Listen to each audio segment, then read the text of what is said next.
Hello everyone and welcome to EduTab.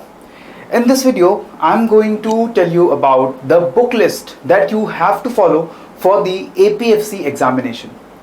As you all must be aware that the APFC examination for the post of Assistant Provident Fund Commissioner in the EPF organization is going to be conducted by UPSC, and the syllabus for this examination, it contains a lots of different topics, lots of different subjects. If we talk about the components of the exam, first of all, general English, current events, which is also you can call general awareness. Next, Indian culture, heritage and freedom movement. So basically Indian history, modern Indian history as well as Indian culture, population development, globalization, governance and constitution of India, present trends in Indian economy, and accountancy, auditing, industrial relations, labor laws, insurance, computer applications, general science and elementary maths and statistics. So you can see this paper contains a variety of subjects, and if you are going to prepare for this examination, especially if you are going to prepare on your own self, so you must be wondering that what are the books, what are the sources that you have to follow for this exam.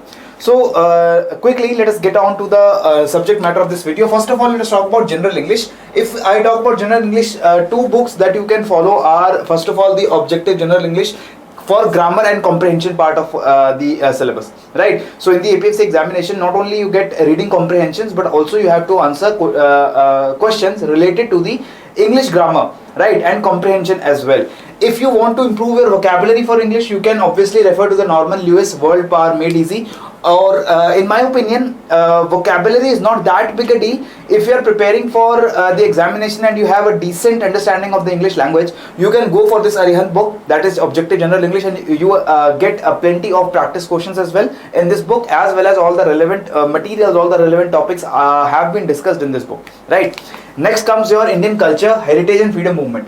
So most important source I would recommend is the NCERT books, especially NCERT books for history and culture, especially the NCERT books which are related to the modern Indian history part. You need not read about ancient Indian history, about Mauryas, Indus Valley civilization or the Gupta Empire. You also need not learn about all the medieval kingdoms, right? The Mughals, the Delhi Sultanate and even the southern Indian kingdoms or central Indian kingdoms. You need not read that, but only the NCERT books which are associated with the modern Indian history, especially after 1757, right? The 1757 till 1947, that is the period that we have to read about. So you can obviously use NCERTs. For Indian culture and heritage, if you want some other standard book in addition to NCERT, I would recommend Nitin Singhania. This book is very popular amongst civil services aspirants. So if you are a civil service aspirant, you must be aware about this book, and this is a very good book. It contains all the relevant materials, and any question that you might see in the exam for APFC, you will definitely find that question covered in this book. Okay, next is freedom movement, that is Indian history. If you want, Spectrum is your go-to book, because Spectrum is not that detailed, not at the level of civil services examination. Many aspirants, they read different books for civil services for Indian history, but Spectrum is the book for APFC examination in my opinion, because all the relevant details are given here, all the facts, dates, years, important events are covered here, but not in unnecessary detail. If we talk about civil services, you need to have a very good understanding of the context, of the background of everything, but for APFC this is not required. You only have to answer objective questions, and that can be done very beautifully through after reading this particular book. So read NCERTs, and if you want some additional coverage, you can go and read Spectrum, this book by Rajiv Ahir for modern India, right? A brief history of modern India. Okay, next, governance and constitution of India, again NCERT books, right? Contemporary world politics, politics in India since independence. Next, Indian constitution at work and political theory for class 11. So class 9th, 10th and 11th, politics or you can say political science books of NCERTs are very, very important. In addition to this, you can consult M. Lakshmikant. Now M. Lakshmikant is a must read, I would say, because Indian polity and Indian governance, both the topics are covered in this book, and any aspirant you come across who has prepared for civil services or who has prepared for any of the examination which is conducted by UPSC, Lakshmikant is the go-to book for polity and governance. All the important provisions of the constitution, all the important provisions of the Indian political and governance system, you will find in this book. If you read this book multiple times, I am pretty sure that no question will be there in the exam which you cannot answer from the polity subject. Okay, so do read this book. in all honesty, if you read this book carefully, you can also skip NCRTs.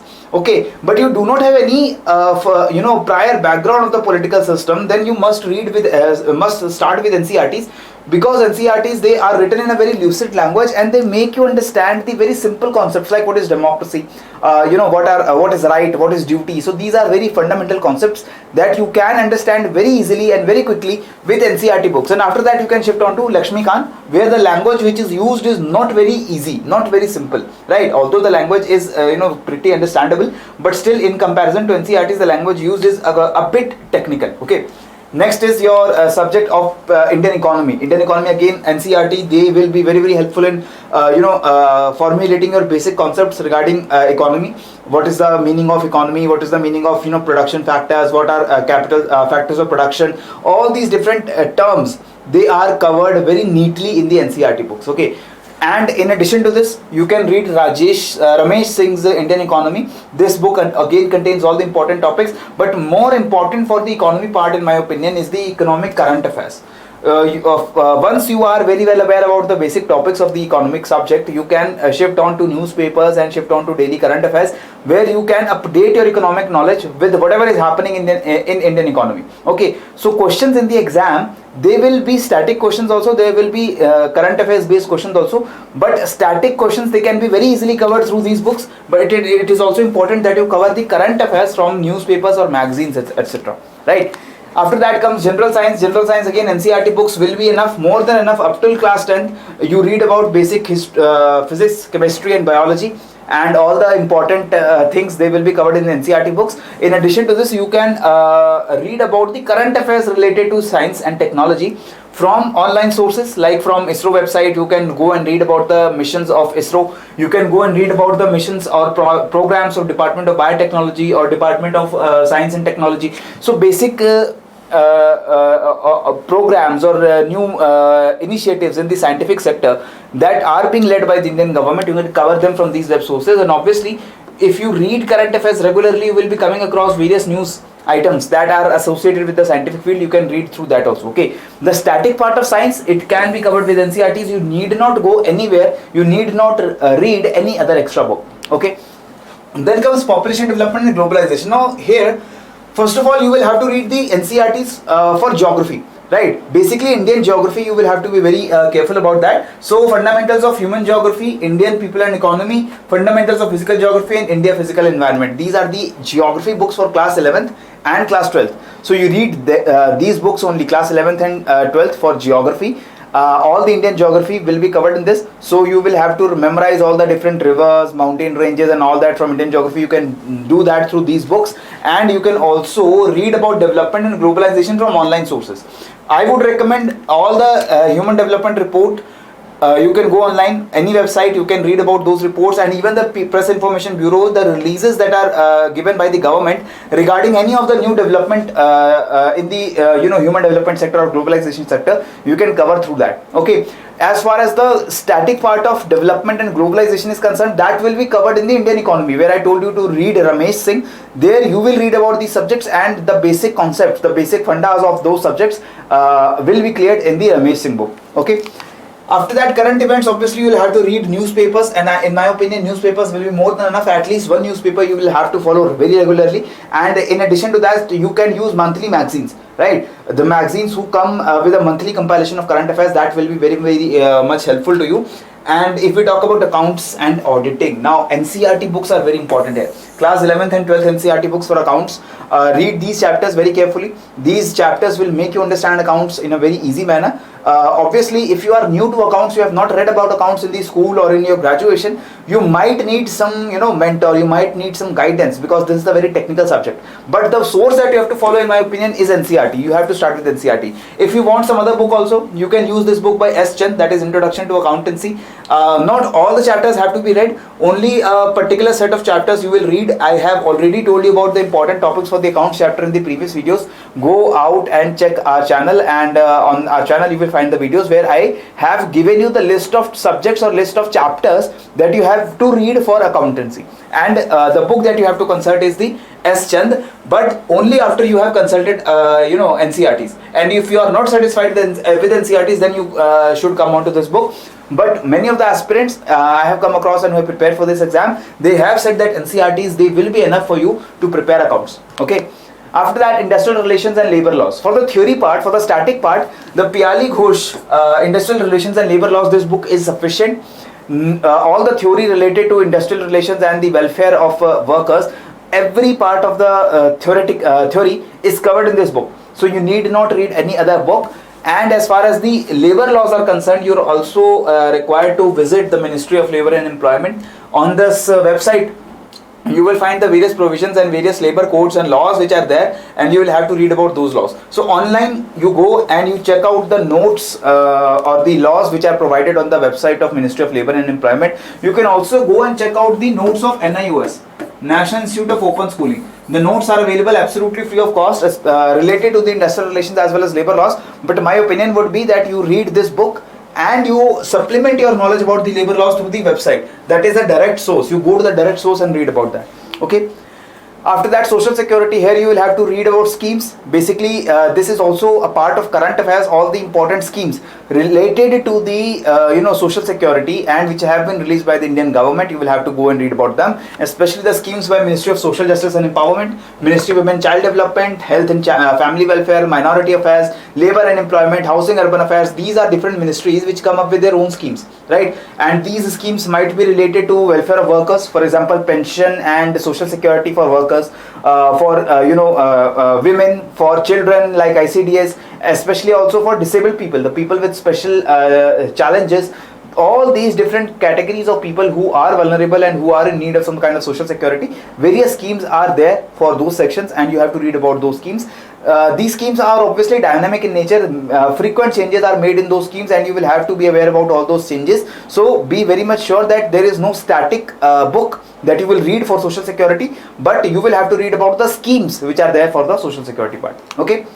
Finally, let us talk about computer applications, maths and statistics. For computer applications, only one-stop solution is this book by Arihant, Computer Awareness. All the chapters are there. All the important information that you need for the exam is covered in this book. You need not read any other source. If we talk about maths, the book by R.S. Agarwal is consulted by many aspirants, although there are many good books for the elementary maths part. But if I have to give you one book, this is the book that I would talk about. That is by Dr. R.S. Agarwal, Quantitative Aptitude.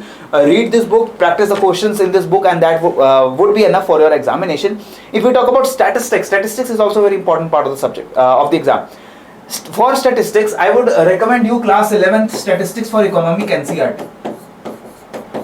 Now this NCERT contains all the chapters which are part of your syllabus of this examination, and you can read all those chapters, and after that you will just have to practice MCQs, right? You will have to practice questions. For that you can go for any decent mock test or test series, and you start practicing statistics MCQs. But all the theory part, the formulas and everything which is required by you in order to solve those questions, you will find in this particular book, right? So this is the very short and curated book list for this examination, and I hope you will be able to start your preparation on your own based on this book list. But if you really want guidance, if you really want A to Z solutions for all the queries, for all of your confusions related to exam, we are providing you with absolutely free of cost a workshop, which is a 6-step domination live workshop for the UPSC APFC examination 2022. Very limited number of seats are available here, and if you want to be part of this workshop, please go to the description box below. You will find a link there. Click on that link, and you will be able to register yourself for the workshop, and we will provide you with a date and time when you can come and join this workshop. And all the things for the exam related to eligibility, related to pattern, related to syllabus, the book list, the strategy, the schedule that you have to follow, about your background, about your different queries that you might have. All those questions will be answered in this workshop. That is our guarantee to you. And in addition to this, we are also coming up with these courses for the APFC examination. There is Master Pack, where we provide you with the video lectures and handouts for all the subjects, for all the chapters. And we also provide you with the test series that you can practice. Next, if you only want test series plus, this is for those aspirants who are let us say who have been preparing for civil services and who have read about history, who have read about culture, geography, development, etc., but they do not have any idea about accounts, labor laws, industrial relations, statistics. So these are certain subjects which are not usually read by UPSC aspirants. So if you want a course where you can get video lectures and handouts for accounts, industrial relations, labor law, social security, the non-GS subjects, then you can use this course. In addition to those subjects, we are also giving you test series, right? So you can practice your GS, you can practice your accounts, labor laws, etc. in the test series, as well as you can get video lectures and handouts in this test series plus course. If you do not want this plus course, you can go for the test series only. Only tests are available there for all the subjects, and even full length tests are available there. So you can go and practice those tests if you are already confident that you have covered all the different subjects on your own, right? So if you want more information about these courses, I would please request you to go to the description box and you will find a link there. Click on that link and then you will be able to get a demo of these different courses also. And if you have any query, if you have any doubts, you can always contact us. EduTap is always here to help you and solve you all your queries. So this is all from my side in this video. I hope you enjoyed this video. If you did, please subscribe to our YouTube channel and keep on studying, keep on growing. Jai Hind and Jai Bharat.